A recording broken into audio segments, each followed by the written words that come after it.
Tonight, Americans commemorate the 17th anniversary of September 11th terror attacks with somber tributes.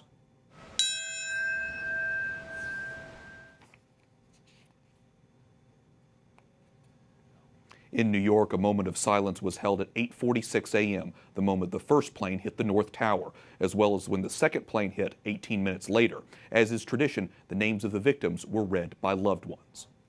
Albert Conde, Denise Connolly, Susan P. Conlon.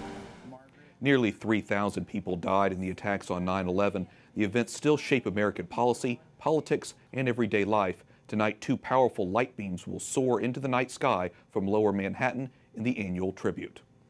The President and First Lady Melania Trump marked the anniversary with a visit to a new memorial in Pennsylvania, where one of the hijacked planes crashed. The Vice President attended a ceremony at the Pentagon.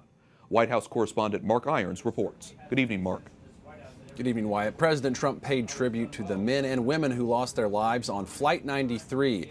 The president describing their heroic actions aboard the plane as the moment America fought back. America will never, ever submit to tyranny. The president honors the 40 passengers and crew on United Airlines Flight 93, recalling their bravery for preventing terrorists from flying toward their possible target, the U.S. Capitol building.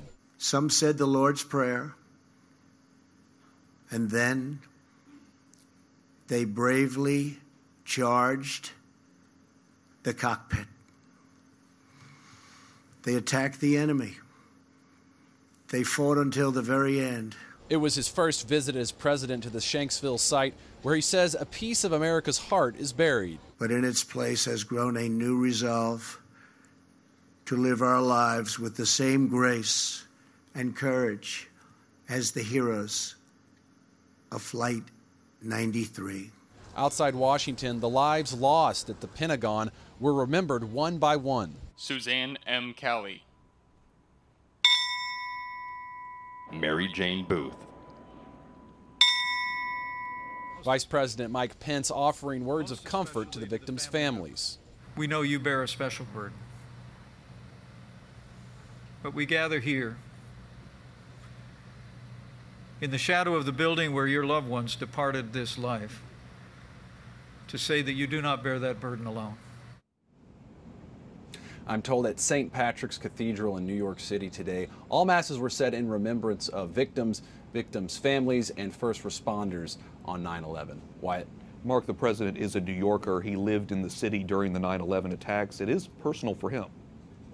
That's right. The president has said he lost hundreds of friends in the 9/11 attacks. He hasn't provided names, but says he knew Franciscan friar Father Michael Judge, who served as a New York City firefighter chaplain and died serving on 9/11. Wyatt.